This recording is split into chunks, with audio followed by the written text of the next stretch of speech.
சென்னை மக்களுக்கு ஒரு நற்செய்தி. தங்கமயிலின் அடுத்த 2 புதிய ஷோரூம் ஐயப்பந்தாங்கல் மற்றும் விருகம்பாக்கத்தில் வரும் ஏப்ரல் 11ஆம் தேதி முதல் ஆரம்பம். உலகின் மிக பிரஸ்டீஜியஸான பல்கலைக்கழகங்கள்ல முதன்மையானது ஹார்வர்ட் பல்கலைக்கழகம். அந்த பல்கலைக்கழகத்துக்கான நிதியை நிறுத்தி வச்சிருக்காரு டொனால்ட் ட்ரம்ப். நீங்க நிதியை நிறுத்தி வைக்கிறதுக்காக எல்லாம் நாங்க பயப்பட முடியாதுன்னு அந்த பல்கலைக்கழகமும் டொனால்ட் ட்ரம்போட மல்லு கட்டி நிக்கிறாங்க.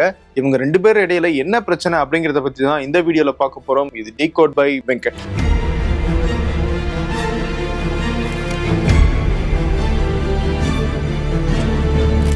ஹார்வர்ட் பல்கலைக்கழகம் உலகத்துல ரொம்ப பெரிய ஒரு பிரஸ்டீஜியஸான தனியார் பல்கலைக்கழகம். அங்க பல்வேறு ஆய்வுகள் நடக்குது. மருத்துவம் சார்ந்து, தொழில்நுட்பம் சார்ந்து, அரசியல் சார்ந்து, சமூகம் சார்ந்துன்னு பல்வேறு ஆய்வுகள் நடக்குது. பல்வேறு நாடுகள்ல இருந்து மாணவர்கள் அங்க இருக்கிறாங்க. பல்வேறு நாடுகள்ல இருந்து ஃபேக்கல்டிஸ், ஆசிரியர்கள் அங்க இருக்காங்க. இப்படி உலகின் ஒரு முக்கியமான ஒரு பல்கலைக்கழகமாக விளங்கிட்டு இருக்கு. அந்த பல்கலைக்கழகம் பல்வேறு ப்ராஜெக்ட்ஸையும் பண்ணிட்டு இருக்காங்க, முதலீடுகளையும் செஞ்சுட்டு இருக்காங்க. அப்படிப்பட்ட ஒரு பெரிய பல்கலைக்கழகம் தான் ஹார்வர்ட் யூனிவர்சிட்டி. அந்த ஹார்வர்ட் யூனிவர்சிட்டியுடைய ஆப்ரேட்டிங் எக்ஸ்பென்சஸ் அப்படிங்கிறது ஒரு ஆண்டுக்கு கிட்டத்தட்ட 6 பில்லியன் அமெரிக்க டாலர்கள் அளவுக்கு இருக்கு அப்படின்னு சொல்றாங்க. இந்த 6 பில்லியன் டாலருடைய இந்திய மதிப்பு அப்படின்னு நம்ம கணக்கு பண்ணி பார்த்தோம்னா கிட்டத்தட்ட 51,000 கோடி வருது. அதுல 2.3 பில்லியன் அமெரிக்க டாலர்கள் அளவுக்கு நிதியை அமெரிக்க அரசாங்கம் கொடுக்குது. அதனுடைய மதிப்பு இந்திய ரூபாயில கிட்டத்தட்ட 18,000 கோடி. இப்போ அந்த 18,000 கோடியை தான் நாங்க நிறுத்தி வைக்கிறதாக டொனால்ட் ட்ரம்ப் அரசாங்கம் அறிவிச்சிருக்காங்க. இன்னது வருஷத்துக்கு 51,000 கோடி ரூபாய் அளவுக்கு ஒரு பல்கலைக்கழகம் செலவு பண்ணதா அப்படிங்கிறது உங்களுக்கு ஆச்சரியமாக இருக்கலாம். ஏன்னா அந்த அளவுக்கான ப்ராஜெக்ட்ஸை ஹார்வர்ட் யூனிவர்சிட்டி பண்ணிட்டு இருக்காங்க. பல முதலீடுகளை அவங்க செஞ்சுக்கிட்டு இருக்காங்க. அதன் மூலமாக ஈக்விட்டியாக அவங்களுக்கு வருமானமும் வந்துகிட்டு இருக்கு. உலகம் முழுக்க இவங்களுடைய முதலீடு அப்படிங்கிறது இருக்கு அப்படிங்கிறத நம்ம கவனிக்கணும். பல்வேறு நிறுவனங்களோட சேர்ந்தும் இவங்க ஆராய்ச்சிகளை மேற்கொண்டுகிட்டு இருக்காங்க. அதனாலதான் அந்த பல்கலைக்கழகத்துக்கு ஆண்டுக்கு இவ்வளவு தூரம் செலவாகுது. இது என்ன பெரிய விஷயம்? இதோட முக்கியமான டேட்டா ஒன்று இருக்கு. ஹார்வர்ட் பல்கலைக்கழகத்துக்கிட்ட இருக்கிற அந்த நன்கொடை தொகை மட்டுமே 53 பில்லியன் அமெரிக்க டாலர்கள்னு சொல்றாங்க. கிட்டத்தட்ட இதனுடைய இந்திய ரூபாய் மதிப்பு அப்படின்னு நம்ம பார்த்தோம்னா 4.2 லட்சம் கோடி ரூபாய் அளவுக்கு அவங்களுடைய நன்கொடை தொகை மட்டுமே இருக்கு. இந்த 4.2 லட்சம் கோடி அப்படிங்கிறது பல நாடுகளினுடைய ஜிடிபியை விட அதிகம். அந்த அளவுக்கு ஹார்வர்ட் யூனிவர்சிட்டியினுடைய சொத்து மதிப்பு இருக்கு. சரி, இவ்வளவு நன்கொடை, இவ்வளவு சொத்து வச்சிருக்காங்க. இந்த பல்கலைக்கழகத்துக்கு டொனால்ட் ட்ரம்ப் விதிச்சிருக்கிற அந்த நிதி தடை அப்படிங்கிறது பாதிப்பை ஏற்படுத்துமா அப்படிங்கிற விஷயத்துக்கு பின்னாடி வரேன். முதல்ல இந்த தடை ஏன் போட்டாரு அப்படிங்கிற அந்த முக்கியமான மேட்டருக்கு வருவோம். டொனால்ட் ட்ரம்ப் ஆட்சிக்கு வந்ததுக்கு பிறகு ஒரு கொள்கை முடிவு எடுக்கிறாரு. அதன்படி பல்வேறு சலுகைகளை நிறுத்தி வைக்கிறாரு. குறிப்பாக கல்வி, ஸ்போர்ட்ஸ், அரசு நிர்வாகத்துல பின்தங்கிய சமூக மக்கள், பின்தங்கிய இன மக்கள், மாற்றுத்திறனாளிகள் போன்றவங்களுக்கெல்லாம் கொடுத்துக்கிட்டு இருக்கிற சலுகைகள், ஸ்காலர்ஷிப் எல்லாம் நாங்க நிறுத்தி வைக்கிறோம், அவங்களுக்கு கொடுக்கப்படுற முன்னுரிமைகளையும் நிறுத்தி வைக்கிறோம் அப்படின்னு ஒரு முடிவு எடுக்கிறாரு. அந்த கொள்கை முடிவின் தொடர்ச்சி தான் ஹார்வர்ட் யூனிவர்சிட்டிக்கும் பிரச்சனையாக அமையுது. இந்த பாயிண்ட் ஆஃப் வியூல டொனால்ட் ட்ரம்ப் அரசாங்கம் ஹார்வர்ட் யூனிவர்சிட்டிக்கு 10 முக்கியமான கட்டளைகளை கொடுத்திருக்காங்க. அதை நீங்க பின்பற்றியே ஆகணும். அப்படி பின்பற்றலன்னா நடவடிக்கை எடுக்கப்படும் சொல்லி ஒரு எச்சரிக்கை மாதிரியே அந்த 10 முக்கியமான ரூல்ஸை கொடுத்திருக்காங்க. அது என்னென்ன அப்படிங்கிறத முதல்ல பார்த்துடலாம். முதல் விஷயம், ஹார்வர்ட் யூனிவர்சிட்டியினுடைய அந்த நிர்வாகத்துல மாற்றம் கொண்டு வரணும். நிரந்தர பணியாளர்களை, நிரந்தர ப்ரொஃபஸர்களை, நிரந்தர நிர்வாகிகளுக்கு அதிக முன்னுரிமை கொடுக்கணும். அதுவும் நாங்க சொல்ற இந்த ரூல்ஸை பின்பற்றவங்களுக்கு அதிக பவர் கொடுக்கணும். அது மட்டும் இல்ல, ஒரு ப்ரொஃபஸரா இருந்தாருன்னா ஒரு பல்கலைக்கழகத்துக்கு தன்னுடைய பணியை செய்யணும், இன்டெலெக்சுவலா எப்படி தன்னுடைய கான்ட்ரிபியூஷனை கொடுக்கணும் அப்படிங்கறது யோசிக்கிறவரா இருக்கணுமே தவிர அதை தாண்டி ஆக்டிவிசத்துல ஈடுபடுற ப்ரொஃபசர்ஸ், நிர்வாகிகளுக்கெல்லாம் முக்கியத்துவம் கொடுக்க கூடாது அப்படிங்கிறத முதல் விதியாக கொண்டு வந்திருக்காரு. அடுத்ததாக மெரிட் அடிப்படையில தான் ஆசிரியர்களையும் மாணவர்களையும் அந்த நிர்வாகம் தேர்வு செய்யணும் அப்படிங்கிறத ஸ்ட்ராங்கா சொல்லியிருக்காரு டொனால்ட் ட்ரம்ப். இந்தியாவோட பொருத்தி பார்க்கணும்னா இந்தியாவில் அமல்ல இருக்கிற இடஒதுக்கீடு அப்படிங்கிறத நிறைய பேர் நீக்கணும்னு சொல்லிட்டு இருக்காங்க இல்லையா? அதே குரலை தான் டொனால்ட் ட்ரம்ப்பும் அங்கே எதிரொலிச்சுக்கிட்டு இருக்காரு. இந்தியாவில் கல்வி நிறுவனங்கள்ல மாணவர் சேர்க்கைக்கு இடஒதுக்கீடு இருக்கு. அரசு பல்கலைக்கழகங்கள்ல, அரசு கல்லூரிகள்ல ஆசிரியர் சேர்க்கைக்குமே அந்த மாதிரியான இடஒதுக்கீடுகள் இருக்கு. ஏன், அவங்களுடைய பதவி உயர்வுக்கு கூட இடஒதுக்கீடு இருக்கு. ஆனா அந்த இடஒதுக்கீடு எல்லாம் எவ்வளவு தூரம் நடைமுறையில இருக்கு அப்படிங்கிறது பெரிய கேள்விக்குறி. அது தொடர்ந்து டிபேட் ஆகிட்டு தான் இருக்கு. இப்போ அந்த இடஒதுக்கீடை இந்தியாவில் நீக்கணும்னு சொல்றாங்க இல்லையா? அதே குரல்ல டொனால்ட் ட்ரம்ப் அங்க சொல்லிட்டு இருக்காரு. ஆனா அவர் சொல்றதுல கொஞ்சம் வித்தியாசம் இருக்கு. ஏன்னா ஹார்வர்ட் மாதிரியான சர்வதேச அளவுல முக்கியத்துவம் வாய்ந்த பல்கலைக்கழகங்கள்ல பல்வேறு நாடுகள்ல இருந்து மாணவர்களும் ஆசிரியர்களும் அங்க பங்காற்றுறாங்க. அப்படிப்பட்ட இடத்துல இன ரீதியான, நிற ரீதியான, மத ரீதியான, பாலின ரீதியான, நாடுகள் ரீதியான எந்த விதமான முன்னுரிமையும் கொடுக்கப்படக்கூடாது அப்படிங்கிறது தான் டொனால்ட் ட்ரம்ப் வைக்கிற முக்கியமான வாதம். ப்ரொஃபசர்ஸ்னுடைய பதவி உயர்வுகளையும் அது இருக்கக்கூடாது அப்படிங்கிறத ரொம்ப திட்டவட்டமா சொல்லியிருக்காரு டொனால்ட் ட்ரம்ப்.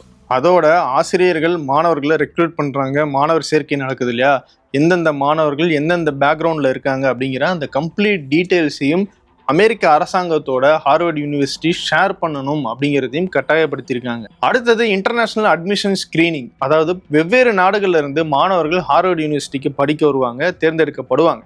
அவங்களை எல்லாம் ஒரு ஸ்கிரீனிங் பண்ணணும். என்ன ஸ்கிரீனிங் அப்படின்னா, அவங்களுக்கு அமெரிக்க அரசாங்கத்தின் மேல என்ன மாதிரியான மதிப்பு இருக்கு அப்படிங்கிறது தான். ஏன்னா இஸ்ரேல் விவகாரத்துல அமெரிக்கா இஸ்ரேலுக்கு சப்போர்ட் பண்றதை கண்டிச்சு ஹார்வர்ட் யூனிவர்சிட்டிக்குள்ள மாணவர்களே பல்வேறு குரலை எழுப்பியிருக்காங்க, பல்வேறு போராட்டங்களை நடத்தியிருக்காங்க. அங்க இருக்கிற சில மாணவர்கள் அமெரிக்க அரசாங்கத்துக்கு எதிராக சமூக ஊடகங்களையும் கருத்தை பதிவு பண்றாங்க.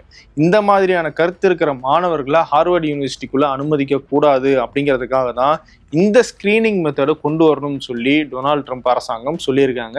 அந்த மாணவர்களை ஸ்கிரீன் பண்ணி அவங்கள பத்தின பேக்ரவுண்ட் டேட்டாஸை அமெரிக்க அரசாங்கத்தோட பகிர்ந்துக்கணும் அப்படிங்கிறதையும் கட்டாயப்படுத்துறாங்க. அடுத்ததாக ரொம்ப டிபேட்டபிளாக இருக்கிற வியூ பாயிண்ட் டைவர்சிட்டி அப்படிங்கிற ஒரு விஷயத்தை கட்டாயமாக ஹார்வர்ட் யூனிவர்சிட்டியில பின்பற்றணும்னு சொல்றாரு டொனால்ட் ட்ரம்ப். அது என்ன வியூ பாயிண்ட் டைவர்சிட்டி, அது நல்லதா கெட்டதா? டைவர்சிட்டி அப்படின்னா எல்லா தரப்புக்கும் ஒரு இடம் கொடுக்கறது, எல்லா தரப்பு கருத்துக்களுக்கும் மதிப்பு கொடுக்கறது அப்படிங்கிற அடிப்படையில தானே வருது.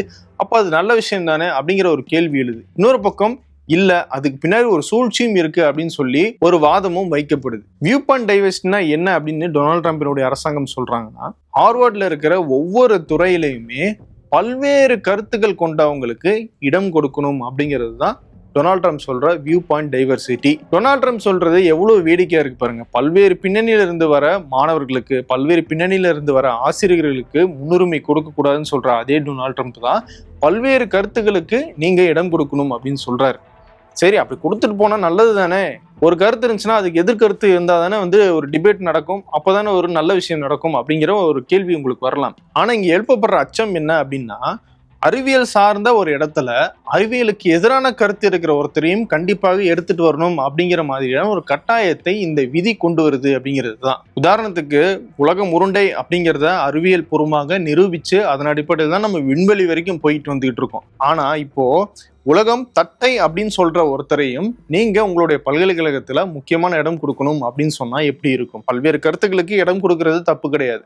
ஆனா கட்டாயமாக அப்படிப்பட்ட கருத்துக்களுக்கு நீ இடம் கொடுக்கணும் அப்படின்னு சொல்றது பிற்போக்குத்தனத்தை மோட்டிவேட் பண்ற மாதிரி ஆகிரும் அப்படிங்கிற ஒரு அச்சம் தான் இங்கே எழுப்பப்படுது. குறிப்பா கன்சர்வேட்டிவ்ஸ், அதாவது பழமைவாதம் பேசுறவங்களை இந்த மாதிரியான அறிவியல் சார்ந்த பல்கலைக்கழகங்களுக்குள்ள கொண்டு வரதுக்கான முயற்சி தான். டொனால்ட் ட்ரம்பினுடைய ரிபப்ளிக் கட்சி ஒரு கன்சர்வேட்டிவ் கட்சி. அந்த கன்சர்வேட்டிவ் கட்சியினுடைய கொள்கைகளை எல்லாம் இந்த மாதிரியான அறிவியல் பேசுற ஒரு முன்னணி யூனிவர்சிட்டிக்குள்ள கொண்டு வரணும்னு நினைக்கிறாரு டொனால்ட் ட்ரம்ப்னு சொல்றாங்க அந்த பல்கலைக்கழகத்தை சேர்ந்தவங்களும் எதிர்கட்சிகளும். அடுத்த முக்கியமான விதி ஆன்டிசெமிட்டிசத்தை கட்டுப்படுத்தணும், அதுக்கு எதிரான நடவடிக்கைகள் எடுக்கணும் அப்படின்னு சொல்றாங்க. அது என்ன அப்படின்னு கேட்டா, இஸ்ரேலுக்கு எதிரான, யூதர்களுக்கு எதிரான மனநிலை ஹார்வர்ட் யூனிவர்சிட்டியில இருக்கிறதாக டொனால்ட் ட்ரம்ப் அரசாங்கம் ஒரு குற்றச்சாட்டை வைக்கிறாங்க. ஏன்னா இஸ்ரேல் காசா மேல தொடர்ந்து தாக்குதல் நடத்திட்டே இருக்காங்க. அதை கண்டிச்சு ஹார்வர்ட் யூனிவர்சிட்டிக்குள்ள மாணவர்களும் மாணவர் அமைப்புகளும் போராட்டத்தை நடத்தியிருக்காங்க. அதை கட்டுப்படுத்தணும் அப்படின்றதுக்காக தான் இப்படி ஒரு விதியை டொனால்ட் ட்ரம்ப் அரசாங்கம் கொண்டு வராங்க. ஏற்கனவே ஹார்வர்ட் யூனிவர்சிட்டி அந்த மாதிரியான பிரச்சனைகள் வரும்போது அதை கருத்துல கொண்டு நடவடிக்கைகள் எடுத்திருக்காங்க. இருந்தாலும் அதை கட்டாயப்படுத்துறாங்க டொனால்ட் ட்ரம்ப். குறிப்பா என்ன சொல்றாங்கன்னா, இஸ்ரேலுக்கு எதிரான, யூதர்களுக்கு எதிரான நிலைப்பாடு எடுக்க வைக்கிற துறைகளை ஒரு ஸ்கிரீனிங்குள்ள கொண்டு வரணும். என்னன்னா, மிடில் ஈஸ்ட்ல இருக்கிற நிலைமைகள் குறித்து ஆராயறதுக்கான ஒரு துறை இருக்கு, அங்க மக்களுடைய நிலை குறித்து ஆராயறதுக்கு ஒரு துறை இருக்கு. இந்த மாதிரியான துறைகள்லாம் இருக்கு இல்லையா, அதுல இருக்கிற மாணவர்களையும் அதுல இருக்கிற ஆசிரியர்களையும் அங்க என்ன சொல்லி தரப்படுது அப்படிங்கிறதையும் ஒரு ஆய்வுக்கு உட்படுத்தணும். அந்த ஆய்வை ஹார்வர்ட் யூனிவர்சிட்டியும் இல்லாம அமெரிக்க அரசாங்கமும் இல்லாம தனியாக ஒரு ஏஜென்சி அமைச்சு அதன் மூலமாக செய்யணும்.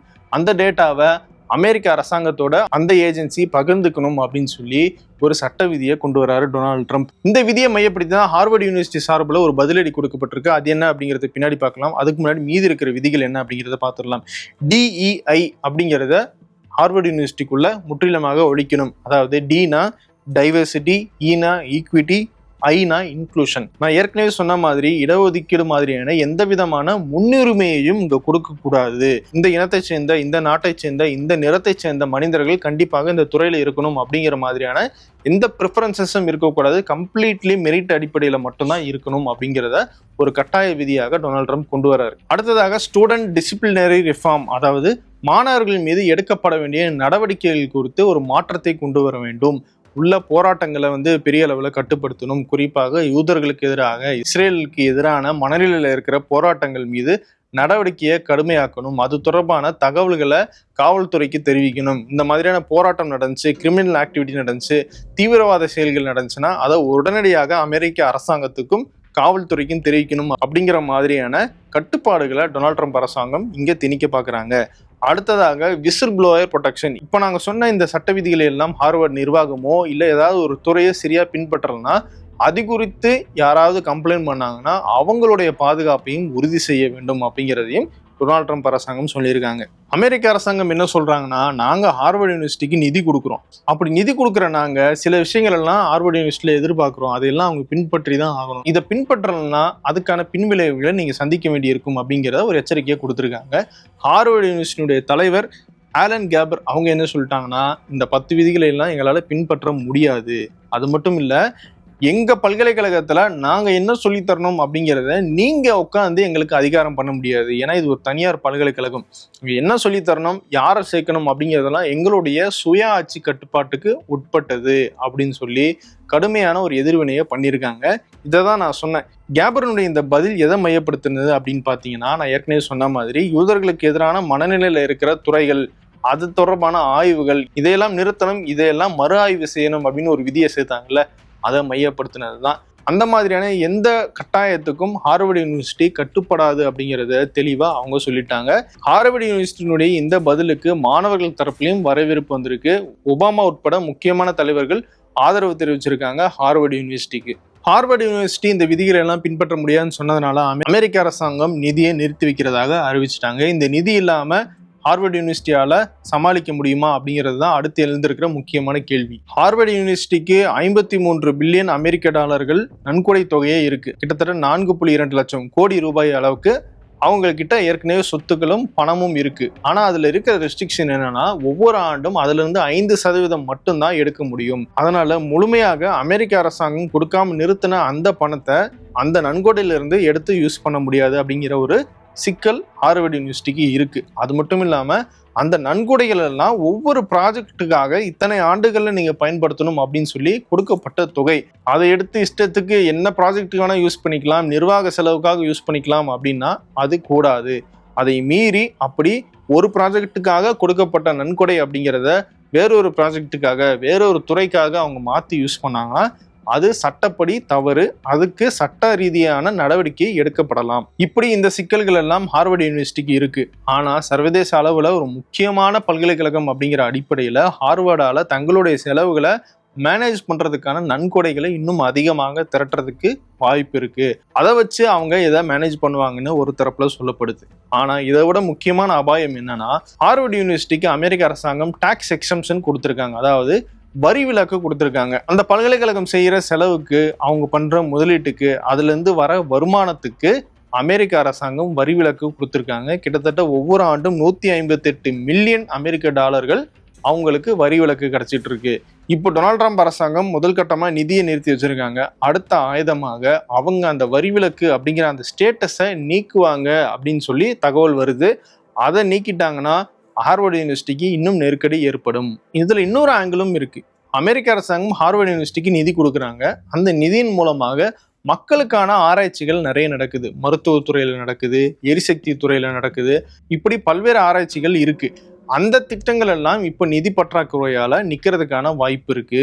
அதனால நிதியை நிறுத்தி வைக்கிறதுனால ஹார்வர்ட் யூனிவர்சிட்டி மட்டும் கிடையாது, அதுல இருக்கிற மாணவர்கள் ப்ரொஃபஸரோட சேர்ந்து மக்களுக்கான திட்டங்களும் பாதிக்கப்படுது அப்படிங்கிறது தான் யதார்த்த உண்மை. ஹார்வர்ட் யூனிவர்சிட்டி போன்ற பன்மைத்துவம் இருக்கிற பல்கலைக்கழகங்களை ஒருமைத்துவத்துக்கு கொண்டு வரணும் அப்படிங்கிறது தான் இந்த டொனால்ட் ட்ரம்ப் அரசாங்கத்தினுடைய 10 விதிகளும் வெளிப்படுத்துது. Necessity is the mother of invention அப்படின்னு சொல்லுவாங்க. அதாவது தேவைதான் ஒரு கண்டுபிடிப்புக்கு வித்திடுது அப்படின்னு சொல்லுவாங்க. அப்போ தேவை என்ன அப்படிங்கிறத முதல்ல தெரிஞ்சுக்கணும்னா அதுக்கு ஒரு ஜனநாயக பார்வை வேணும், ஒரு பன்மைத்துவ பார்வை வேணும். அப்படிப்பட்ட பன்மைத்துவ ஜனநாயக பார்வை இல்லைன்னா எது தேவை அப்படிங்கிறதே சரியா தெரியாம போயிடும். அப்படி ஆச்சுன்னா அந்த ஆராய்ச்சி அப்படிங்கிறது ஒரு குறிப்பிட்ட தரப்பு மக்களுக்கும், ஒரு குறிப்பிட்ட அதிகாரத்தில் இருக்கவங்களுக்கும், ஒரு குறிப்பிட்ட முதலாளிகளுக்கு மட்டுமே பயன் தர விஷயமா அமையுமே தவிர மக்கள் நலனுக்கான ஆராய்ச்சிகளுக்கு அது வித்திடாது.